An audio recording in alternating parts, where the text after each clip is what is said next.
Switch to Sky Broadband now and come home to ultra-fast speeds of 1 gigabit and our best ever Wi-Fi. So while you stream the big game in the living room, chefs can find inspiration in the kitchen. And online gamers can set track records in the attic. To switch to our best ever broadband from just €35 a month for 12 months, search Sky Broadband today. Availability subject to location. Set up fees, terms and conditions apply. For more info, see sky.ie/speeds.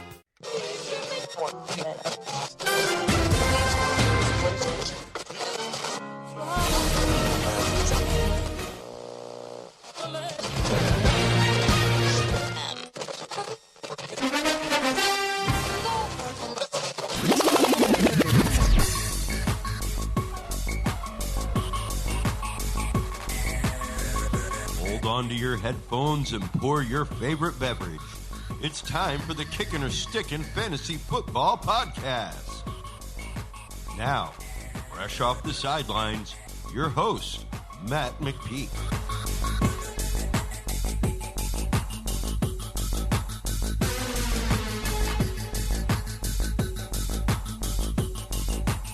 Fantasy freaks and geeks, what's up? This is the XFL Week 3 preview episode of the Kickin' or Stickin' Fantasy Football Podcast, where I try to make your fantasy decisions just a little bit easier.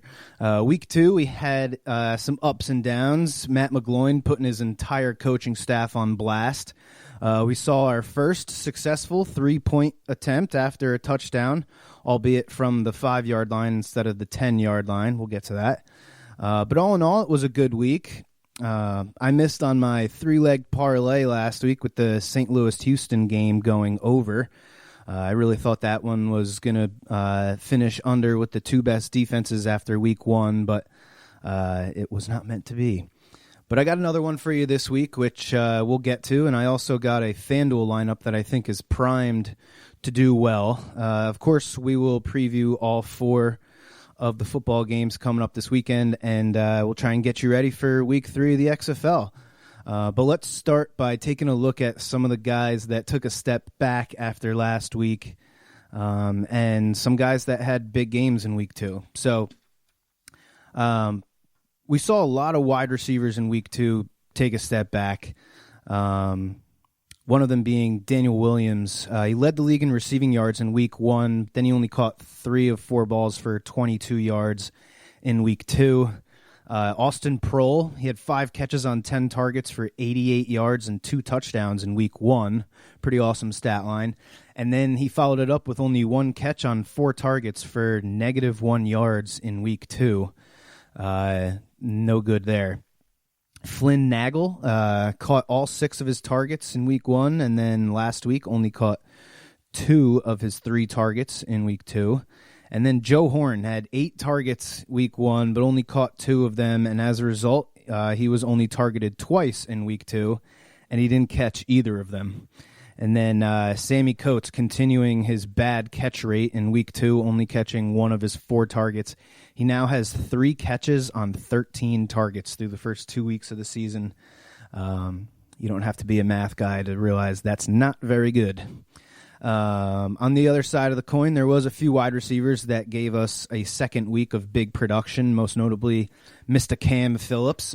3 touchdown day at St. Louis. He now has the second most targets and the third most receptions and receiving yards in the league with his 4 touchdowns. He had a great game last week. Nelson Spruce also had a multi-touchdown game in Week 2. Spruce is number 1 in targets, receptions, and receiving yards. Keenan Reynolds showed his versatility in Week 2 with a 68-yard touchdown catch after catching an extra point attempt in Week 1. The DC Defender wide receiver trio, first team so far to have 2 wide receivers put up 60 yards in a game, Rashad Ross and DeAndre Tompkins. Eli Rogers also played really well. He was very involved. And then the St. Louis Battlehawks wide receivers, LaDamian Washington and DeMornay Pearson-L, both scored and saw almost 20 targets between the two of them. So there's some wide receivers that played really well in Week 2. Looking at some running backs, 4 runners saw double-digit carries in week 1. And then in week 2, we saw 12 running backs hit double-digit carries. I think that's something we're going to continue to see. I think a lot of these quarterbacks are struggling, and I think you're going to see teams try and run the ball a little bit more this week. Despite only 2 targets on the season so far, Matt Jones caught his first touchdown in week 2. Christian Michael bounced back after a horrible week 1 and gave us 60 total yards on 15 carries and 2 catches. Jarrell Presley, back-to-back weeks with 13 touches. That's definitely encouraging. Donnell Pumphrey led DC in touches after only 5 touches in week 1. All 3 Dragon running backs had at least 10 carries in their home opener. Cameron Artis-Payne, best day for an XFL running back so far this season. 130 total yards, 2 touchdown day. He saw 14 carries and caught all 5 of his targets. He was fantastic.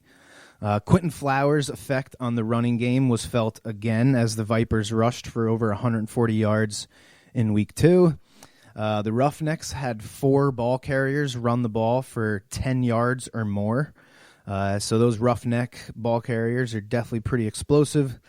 Only 2 tight ends had over 30 yards in week 2, and wouldn't you know it, both of them are on the Dallas Renegades. So those Dallas tight ends are really playing well. Definitely surprising me, at least, for sure. All right, let's take a look at the XFL Week 2 betting results. So DC was giving 7 points to New York. They won by 27 at home and kept the total under 48 by keeping the Guardians out of the end zone.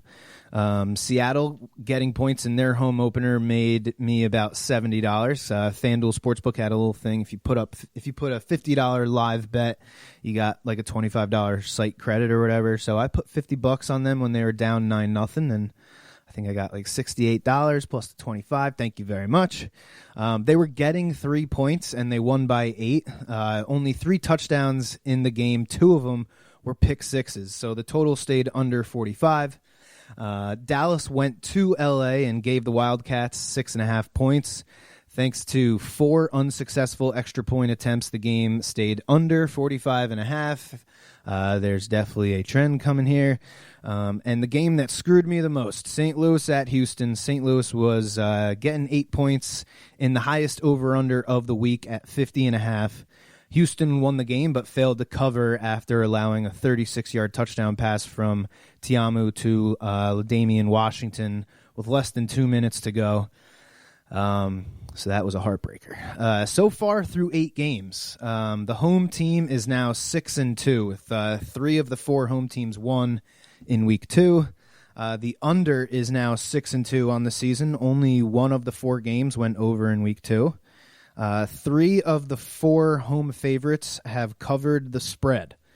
The home dog has won each week so far. New York in week 1, Seattle in week 2. There are now 3 home dogs in week 3, LA, Seattle, and Tampa Bay. But be careful about following the trends in week 3. FanDuel and everyone else, I'm sure, has dropped the average over-under numbers both of the last 2 weeks. So after week 1, it dropped 2.5 points, and then after week 2, it dropped 4.5 points. So I know a lot of people are joking around, I'll just take the under on every game because it seems like it's hitting in every game. But definitely take a second look at these over-unders. They've definitely come down to earth. I think a lot of these books were expecting a lot more high scoring, and it just hasn't really happened so far in this young XFL season. All right, let's get into these games here. So first we got the New York Guardians at St. Louis Battlehawks. Both teams are 1-1. The over-under is 40.5 right now, and the Guardians are getting 10 points as of the recording of this show on Thursday night. So 10 points is a lot of points. Matt McGloin looked like garbage in week 2. He had only 42 yards passing, completed only 42% of his passes. I'm sorry. There's no way that's right. I think he had, let's see. Yeah, he did have 42 yards passing and a 42% completion rate. That's kind of weird. And he threw 2 interceptions. He was missing on deep throws all game. And then, like I said earlier, he threw his coaches under the bus. So he's got to play better this week if the Guardians are going to have any shot to go into go into St. Louis for their home opener and come away with a win. I expect the St. Louis fans to show up to what they're calling the Battle Dome at America's Center. Maybe not to the same extent that the Seattle fans showed up last week, but this city lost their professional football team a few years ago when the Rams packed up and moved out to Los Angeles. And with the Battlehawks needing a win to avoid an 0-3 start, they're 1-1, so they lose this game, they'll drop to 1-2. I think it's going to be a tough place for McGloin to go, and the Guardians' offense. They just looked confused last week. I don't know if 1 week off is really going to cure those problems. There's not much to take from last week's game for New York and their offense, which looked so bad. Mikhail McKay did lead the team in receiving yards again last week, but that's not saying much considering he only had 30 receiving yards. And like I said, Joe Horn saw his targets drop from 8 down to 2 last week, and he's only caught 2 of his 10 targets on the season. So not looking good for good old Mr. Joe Horn. Jake Powell's lone target in last week's game came on the first play of New York's opening drive. Week 1, he was very involved with 6 targets. I wouldn't be surprised if they try to throw the ball deep a little less in Week 3 and try and get Powell more involved on those easier over the middle of the field throws, try and get McGloin a little more comfortable. He was also quoted as saying, "At no point in the game was I comfortable. Did I feel like we were going to win the game?" So, yeah, I think they're going to try and get him a little bit more of those easier throws, and that screams tight end to me. New York has allowed the most rushing yards through Week 2, but they are one of 3 teams that has yet to allow a rushing touchdown. I think that's going to change this week. St. Louis has run the ball more than any other team so far this season, and they have the most rushing yards to show for it. So not the best combination for New York. The Battlehawks running backs saw a lot of work in Week 2. Matt Jones with 16 carries, and he had that 25-yard touchdown catch. Christine Michael bounced back in Week 2, at least with his touches, had 15 carries and 2 catches. Jordan Tiamu was very accurate throwing the ball again, 74% in Week 1, 81% in Week 2. Those are his completion percentages. He also led quarterbacks in rushing yards again in Week 2. So, again, those extra points rushing, they really make a big deal, especially in this condensed version of a football game that we're seeing in the XFL here. DeMornay Pearsonell benefiting from his accurate QB and the most concentrated pass game for wide receivers in the league. 85% of St. Louis targets go to the wide receiver. So caught 9 passes and a touchdown in Week 2. He made a ridiculous catch on a 3rd down from their own 1-inch yard line. The ball was thrown behind him, and he reached back and snagged it, took a hit.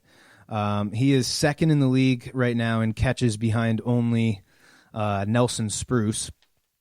With Damian Washington also with a great day receiving with his 6 catches for 77 yards and a touchdown on 8 targets. 4 touchdowns for St. Louis in Week 2, but they had no extra points. They were 0 for 4 on attempts after touchdowns, including Tiamu getting sacked and Matt Jones getting stuffed at least once. I missed the other 2 extra point attempts, but they're not looking good on those short yardage plays. We'll see if they can change that this week. I'm definitely going to pay up for Matt Jones this week in FanDuel because I think St. Louis is going to win the game, and I think Matt Jones is in line to see the most work of any running back in Week 3. He seems to have a great matchup, and I think those St. Louis fans are definitely going to give him a little bit of a boost there in the Battle Dome, as they're calling it. We will get to my my 3-leg parlay and my DFS lineup towards the end of the show here. But yeah, so that's Guardians at Battlehawks. Let's move on to the next game here. We got the Houston Roughnecks, 2-0, going down to Tampa Bay, playing the Vipers, who are 0-2. They're looking for their first win. Roughnecks are -6.5, so the home team's getting a touchdown here, and the over-under is set at 45.5 right now. The Roughnecks coming off of that win against Seattle, 28-24, and the Vipers coming off of a loss against Seattle, 17-9. P.J. Walker looked like the best quarterback again in Week 2, throwing 3 touchdowns, all of them to Cam Phillips, despite only having 170 passing yards. He was using his legs to manipulate the pocket and buy time. He looked awesome. On his first touchdown, he started to move out of the pocket. It looked like he was going to escape and take off running, but he stopped on a dime and threw a bullet to Cam Phillips, who caught it at the back line of the end zone. It was a beautiful play. After the second touchdown, Walker dropped back, and there was nobody open, so he tried running it in, and he got stuffed at the goal line. On their third touchdown, they went for a 1-point attempt from the 17-yard line after a penalty. Raheem Malone got the target, but they did not convert. Then on the fourth touchdown, they had a successful rush attempt by P.J. Walker. So another team that's kind of struggling with those short yardage points after touchdown plays. We'll see if that's a league thing or if it's just a couple teams that are struggling, but it definitely seems like it's not working out like they thought. I think a lot of people thought we were going to see these extra point attempts scoring all over the place, but it just hasn't worked out that way so far. James Butler, running back. He could be one of the most underrated, least talked about guys coming into this season. He scored his third touchdown last week. He is definitely benefiting from having a threat at quarterback like P.J. Walker. You go back and you look at through the NFL over the years, if you have a quarterback that poses a threat with his legs, it generally opens up rushing lanes for the running backs. And like I said, James Butler's definitely benefiting from that. The other running back on this team that's surprising a lot of people, Nick Holley. He looked awesome in the passing game. He showed great hands and route running as a guy they thought was just another average running back. He kind of looks like a poor man's Rex Burkhead out there running corner routes and making big catches. However, I am avoiding Holley in FanDuel this week, though. The Vipers have allowed the fewest passing yards through the first 2 weeks and have yet to allow a single receiving yard to running backs. Now, it's definitely a extremely small sample size, but it's a 10-week season. You can only go by what you got. And the Vipers definitely seems like one of their defensive strengths is keeping pass-catching running backs at bay.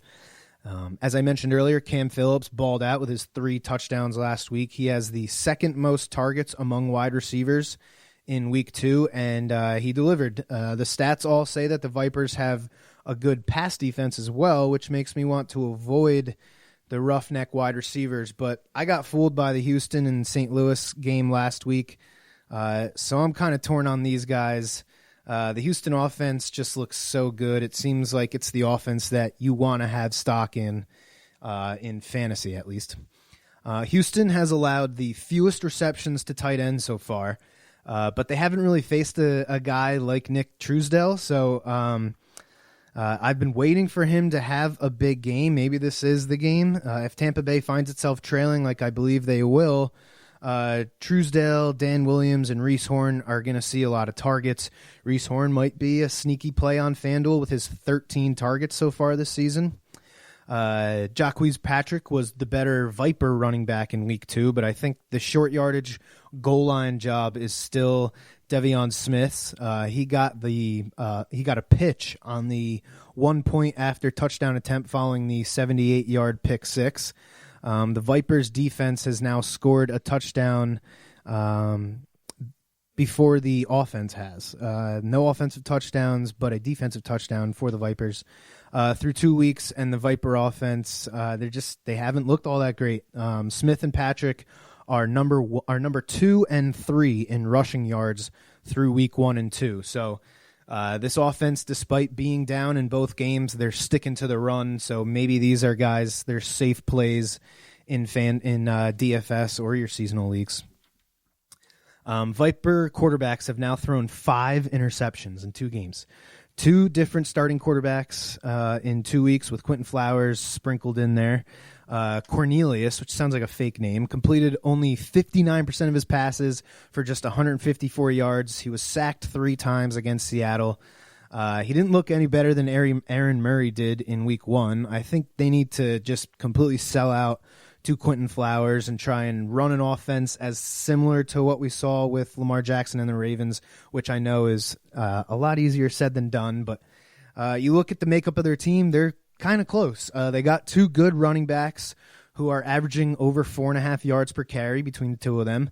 They have a tight end that can run every route and be productive in the pass game, and they have wide receivers that can get down the field. The question is, can Truesdale help in the run game like the Ravens tight ends did last year, and can the wide receivers create separation like Hollywood Brown was able to do? And plus, can Quentin Nelson take the kind of hits that we saw Lamar Jackson take over and over and over last season? I don't know, but they got to do something because this offense just looks confused. All right, next game here. We got the Dallas Renegades at the Seattle Dragons. Renegades are giving up 5 points. The over-under set at 43.5. Both of these teams are 1-1. Dragons looking to take advantage of that awesome home crowd that they were afforded last week. Cameron Artis-Payne with the best running back performance we've seen in the XFL so far. 130 total yards, 14 carries, caught all 5 targets. He had 2 touchdowns and a successful extra point attempt after the touchdown where he rushed up the middle on a direct snap. He had a second point after attempt on a direct snap, but it was no good. He's the only running back with at least 3 targets to catch all of his passes thrown to him. This Dallas offense targets its running backs more than any other team in the league. Dallas's running backs are number 1 and 2 in receptions and receiving yards among running backs. So look for Cameron Artis-Payne and Lance Dunbar to continue catching a lot of passes, which, like I said last week, I really think that's going to be the primary value in a lot of these XFL running backs is how involved are they in the passing game. Lance Dunbar also had his second good game in a row, 76 total yards on 11 touches. This could be one of the most productive backfields in the XFL by the end of the season. Donald Parham was a monster in week 2, catching Landry Jones's first XFL touchdown pass. He tied DeMornay Pearsonell for the most targets among all pass catchers in week 2. He's now 3rd in the league in targets through week 2, and he's 1st in targets, receptions, and receiving yards among tight ends.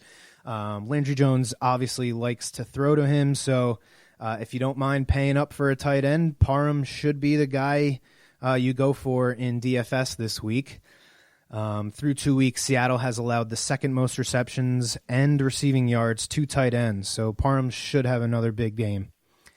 Sean Price, the number 2 tight end for Dallas, is 3rd in the league in targets among tight ends, so maybe go with Price and get a good matchup as a good cheap tight end option.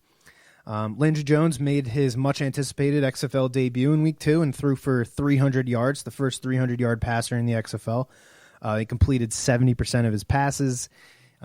He was interviewed after the game, and he said, "I played as bad as I could play." Head coach Bob Stoops was also interviewed, and he said, this kid, he hasn't played football in years. Pretty much had 4 practices the week going into that game after missing the last 5 weeks with that injury.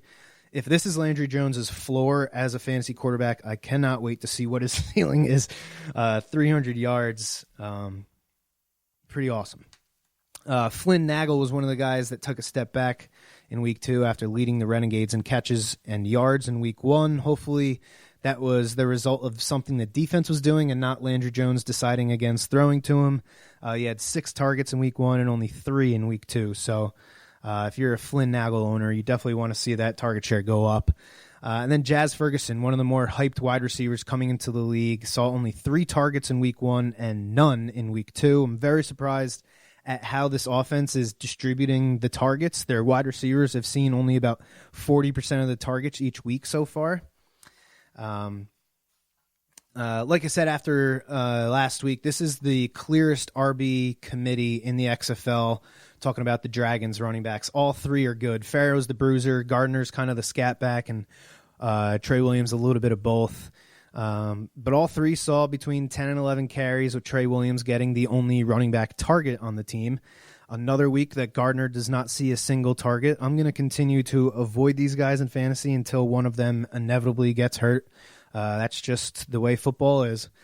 Austin Proehl went from 10 targets down to just 4, like I said. He's now only caught 42% of his targets. Not great. Keenan Reynolds had the big game for the Dragons last week with his 87 yards on 3 catches, including his 68-yard touchdown catch. He looked awesome. He added to his stat line later in the game when he caught a 2-point reception after the pick 6, which was his second point after touchdown reception. So seems like they like him in the short yardage and in the deep throws. The Dragon defense and the crowd deserve a lot of credit for their first win. Brandon Silvers did not play well at all, only completed 39% of his passes, and he threw a pick 6. So 75% of his passing yards came on that one long touchdown to Keenan Reynolds. Silvers must play better in week 3 if they want any chance to win. All right, moving on. The DC Defenders at the Wildcats. 44-point over-under. The Wildcats are getting 8 points at home. DC looks like they have one of the best trios of wide receivers. Rashad Ross has the second most receiving yards through week 2. DeAndre Tompkins returned to the field after missing week 1, and he led his team in targets and receptions, and he scored. Besides Houston, who doesn't even have a tight end on their roster, only St. Louis has targeted their tight ends less than the Defenders have.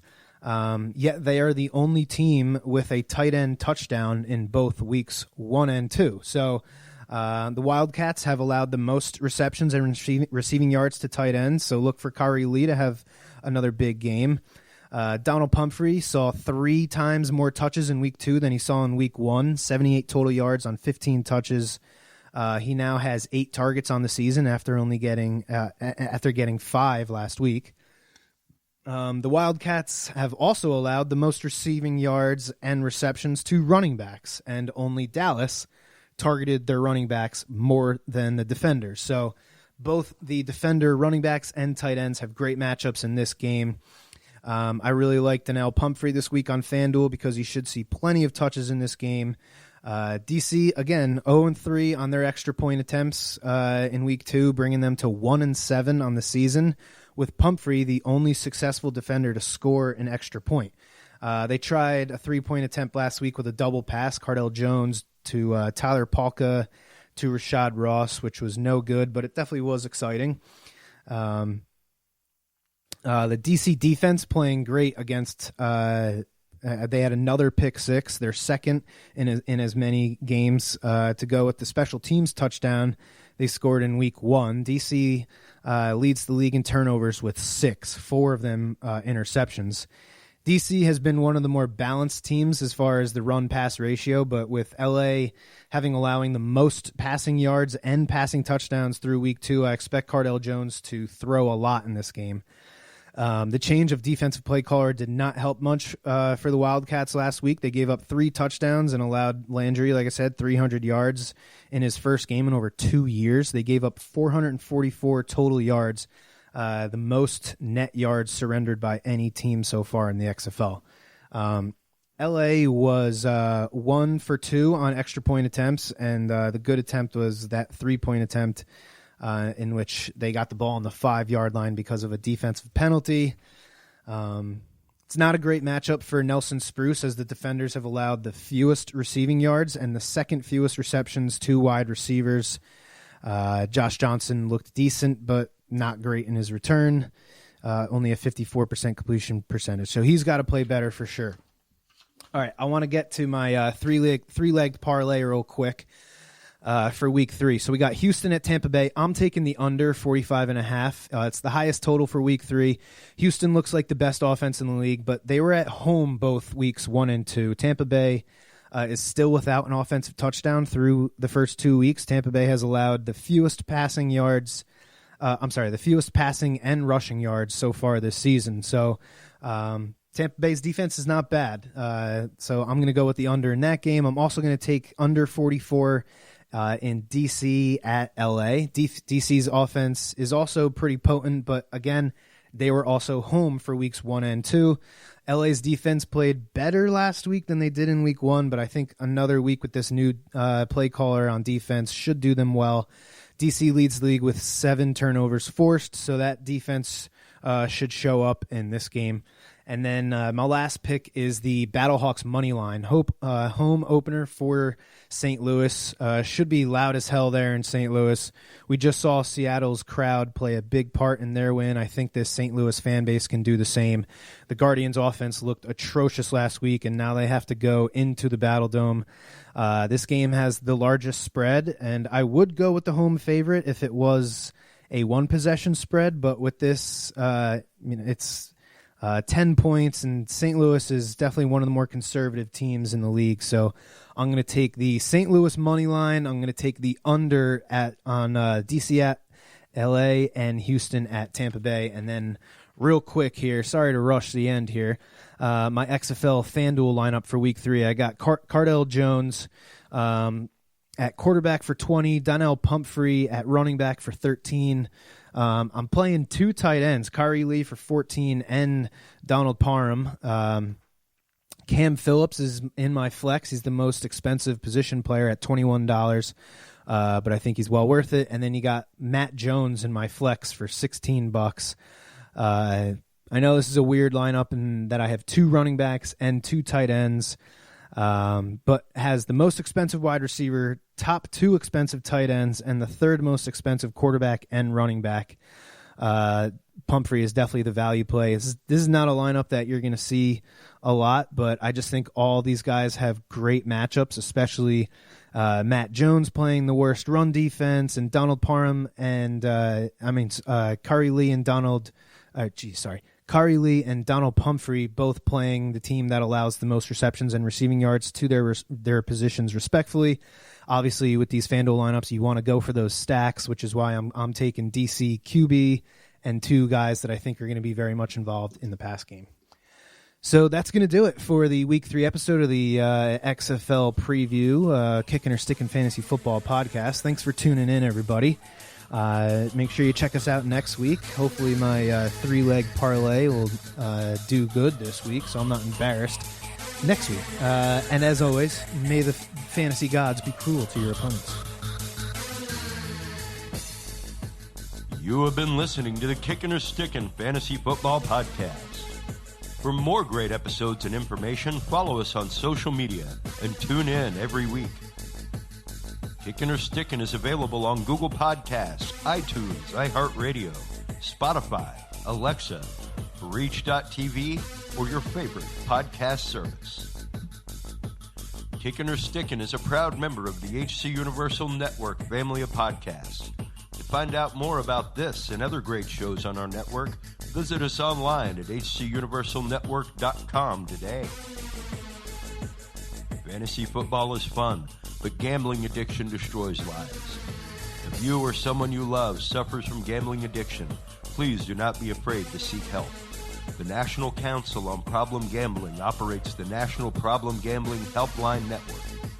Contact them today at 1-800-522-4700.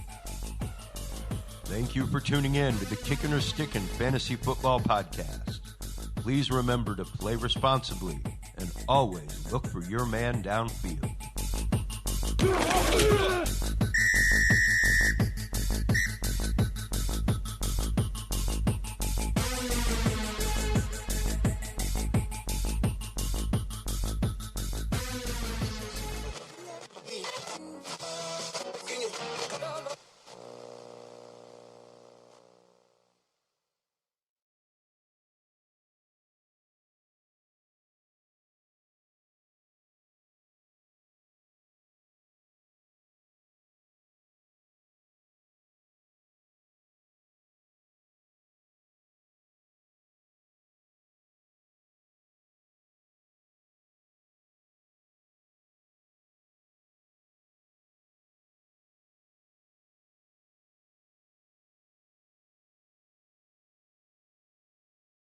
Switch to Sky Broadband now and come home to ultra-fast speeds of 1 gigabit and our best ever Wi-Fi.